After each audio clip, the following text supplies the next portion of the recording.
थे, तो वहां पे केवल वोट बैंक बढ़ाने के लिए या अपनी थोड़ी पब्लिसिटी के लिए आप ऐसा करते हो तो निश्चित तौर पर उसका विरोध होगा। हाँ, ठीक है।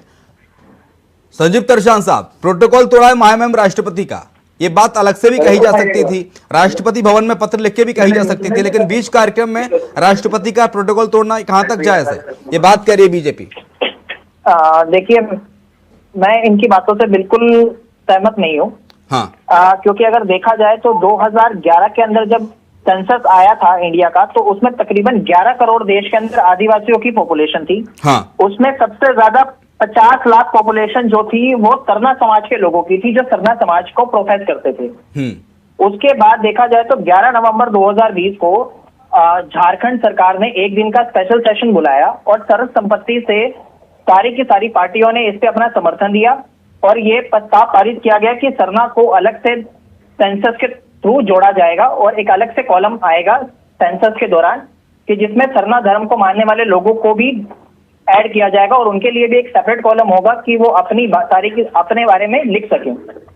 बट अगर देखा जाए तो ये बात सरना धर्म के लोग अभी से नहीं उठा रहे, ये जब से झारखंड की स्थापना हुई और जब से देश के अंदर आदिवासी रह रहे हैं तब से इस बात को मुद्दा बना करके उठाया जा रहा है। और उन लोगों की बहुत लंबे टाइम से ये मांग थी कि सरना धर्म को एक अलग से पहचान दी जाए, ताकि जो लोग प्रकृति की पूजा करते हैं और जो नेचर की पूजा करते हैं और वो जो नेचर के साथ कनेक्टेड रहना चाहते हैं, वो चाहते थे कि उनको बाकी धर्मों के साथ ना कनेक्ट किया जाए, उनका एक अलग से धर्म बना दिया जाए। तो बाकी जो बात की जा रही है कि राष्ट्रपति जी का प्रोटोकॉल तोड़ा गया और उनसे अपनी बात रखी गई, क्योंकि जब तक आपकी बात सुनी नहीं जाएगी तो आपको कुछ ना कुछ तो करना पड़ेगा। तो सर, बीच कार्यक्रम में राष्ट्रपति को डिस्टर्ब कर देना कहां तक ठीक है? आपने तो बीच कार्यक्रम में महामहिम को टोक दिया ना। देखिए, ये जो मुद्दा है ये 50 लाख लोगों का मुद्दा है जो झारखंड के अंदर रहते हैं। तो बीच कार्यक्रम में जाएंगे मुख्यमंत्री हेमंत सोरेन? देखिए, वो बीच कार्यक्रम के अंदर गए, हो सकता है वो प्रोटोकॉल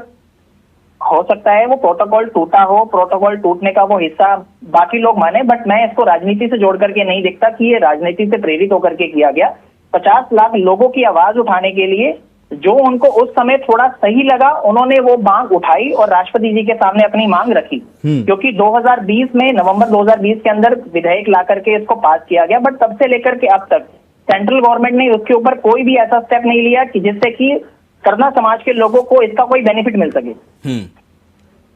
तो आपको लगता है कि बीजेपी इसके विरोध में है? बीजेपी नहीं चाहती कि सरना धर्म कोड लागू किया जाए प्रदेश में?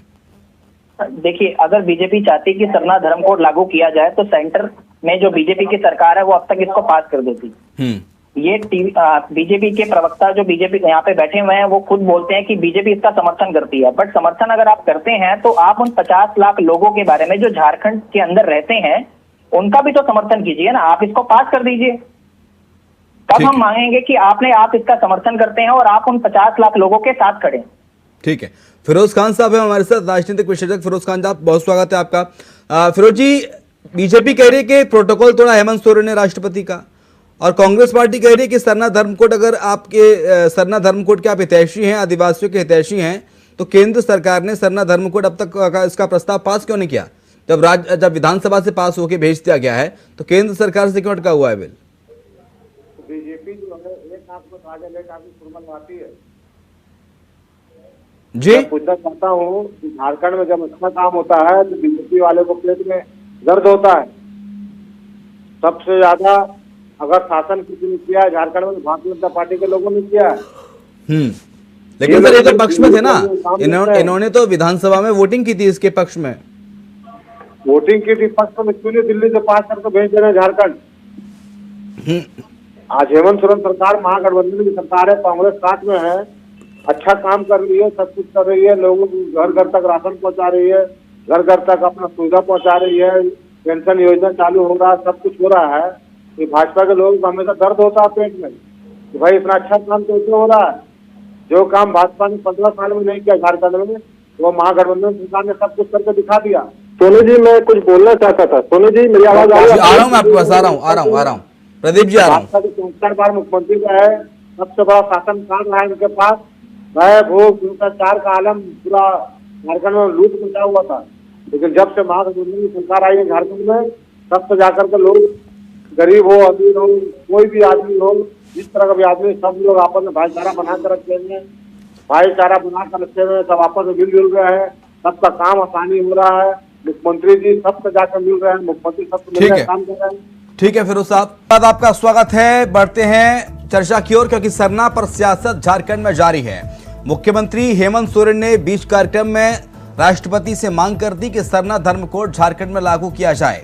इसी मुद्दे पर कर रहे हैं बहस। हमारे साथ प्रदीप सिंह है, नेता है भारतीय जनता पार्टी के, संजीव तरशान है, नेता है कांग्रेस पार्टी के, फिरोज खान साहब है, राजनीतिक विश्लेषक हमारे साथ। लेकिन प्रदीप सिंह, ये बात लगातार सरकार कह रही है, कांग्रेस पूछ रही है कि जब बीजेपी पक्ष में है, बीजेपी विरोध में नहीं है, कोई दिक्कत नहीं है, तो केंद्र ने 3 साल से प्रस्ताव को अटका क्यों रखा है? आप पास करा दीजिए उससे केंद्र सरकार से। बहुत बढ़िया सवाल है सर, बहुत बढ़िया। हाँ, अभी ये जो खान साहब बैठे हैं, मुझे लगता है कि कांग्रेस के नेता हैं, बहरहाल दर्शक खुद ही समझ जाएंगे। हाँ। आपके माध्यम से मैं बताना चाहूंगा सर, आप देखिए, हम सभी जो है राष्ट्रीय खबरों को, चाहे वो राजनीतिक हो या किसी प्रकार के, हम लोग जरूर उसके टच में बने रहते हैं। आप तो सबसे स्तंभ है, तो आपका तो धर्म ही है उसको देखना। हम लोग राजनीतिक कार्यकर्ता हैं, तो हम लोग भी बड़ी सूक्ष्मता से देखते हैं। अब आते हैं, देखिए, जब जब भी आवश्यक बिलों को सदन में पेश किया जाता है, विपक्षी दल किस प्रकार का बर्ताव उस पर करते हैं, कभी कोई बहाना, कभी कोई बहाना। ये क्या, कोई जितने भी बिल सदन में लगे हुए हैं, जिनको चेंज कराने के लिए या पास कराने के लिए कोई बात होती है, इसका सारे अपने अपने जगह पे महत्वपूर्ण है। अब कौन सी जगह पे कौन सा बिल लगा है और विपक्ष अपने हिसाब से कराना चाहता है, तो वो तो होगा नहीं ना। हमेशा कांग्रेस के नेतृत्व में विपक्षी दल, आप देख लीजिए पिछले 3-4 सदन जो सत्र हुए, उनका आप इतिहास उठा करके देख लीजिए, कितने महत्वपूर्ण बिल थे, कितने पास हुए। निश्चित तौर पे ये भी महत्वपूर्ण बिल है, हमारी पार्टी ने इसका अगर सदन में समर्थन किया तो निश्चित तौर पे ये महत्वपूर्ण बिल है झारखंड राज्य के लिए। लेकिन कोई दूसरे राज्य का झारखंड से ज्यादा महत्वपूर्ण नहीं है, और ये बिल किसी और से कमजोर नहीं है। सभी अपनी अपनी जगह अपना महत्व रखते हैं, और सदन की कार्रवाई जब चलने की बात आती है तो सभी अपनी जगह महत्वपूर्ण होते हैं। अब अगर इसको जो है, इसका अगर सदन में सहयोग नहीं मिलेगा, तो अंततः जो केंद्र में सरकार है उस पर आरोप पड़ देना और सदन को न चलने देना, ये तो दो तरफी बात होगी ना। आप एक तो सदन में नहीं चल